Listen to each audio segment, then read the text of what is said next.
Models. What are models? So models appear as very important in artificial intelligence. The key idea is that when we want to solve a problem, it is often very difficult to go and ask an expert or to go and check in the field what the real answer is. So we want to be able to interrogate something different, perhaps something more mathematical or something more inside a computer. And this is what a model is. A model is an alternative to reality that we can go and ask questions to.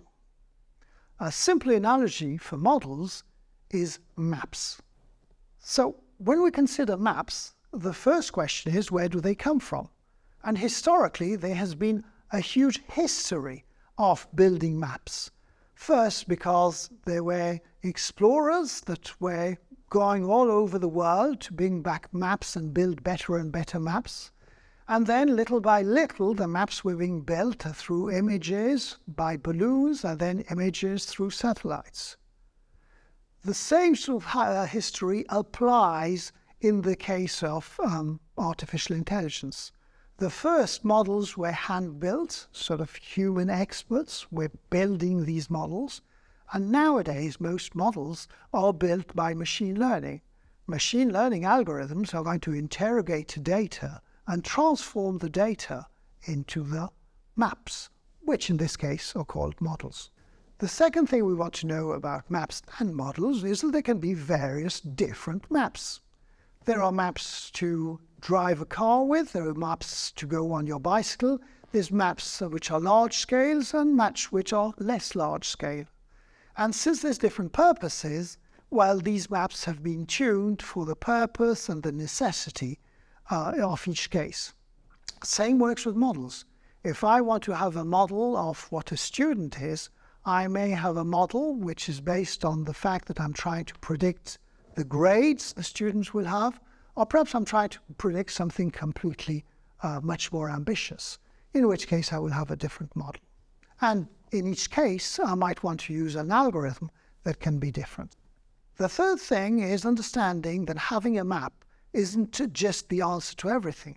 We also have to know how to read a map. And we all know of friends and colleagues and family who are not very good at reading maps, and others are better at it. So you have to find ways, algorithms to read a map. The same applies with a model. Once you've got your model, you're going to have to ask questions to it. And that is going to be a skill which programming experts are going to be good at, being able to use the model to ask more complex questions. An important point is that in a map, there can be mistakes. And sometimes we have been on a road and found that a crossroads that we were expecting wasn't there. So this is due to many factors.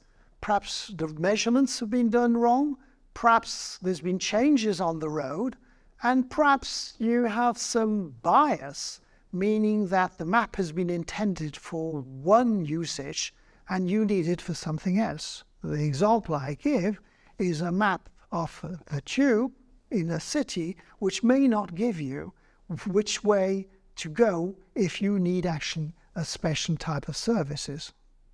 This is exactly the same with maps, which are models that are built by computers and that we will use in all the tasks in which modeling is necessary. So even a very good model, because it has been built from data, can have mistakes. So the map can be used to answer questions. If I've got a map, I can find out how to get from A to B, how long it may take for me to get from A to B, how busy am I going to find the roads at a given time. And also I might have some help in knowing which is the best, the most scenic route to go from one place to another. So the same applies for models. Once I've got a model, I can use it in many, many ways to ask many, many questions. So one of the things you can use maps for is to create simulators. And nowadays we have all got navigation systems in our cars which are just that, maps that are simulating the traffic and that allow us to actually know how long it is going to take us to get from one place to another.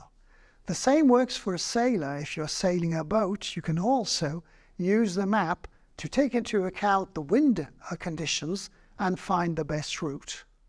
You can use models in the same way to actually build simulators, and the typical example is to do a weather forecast.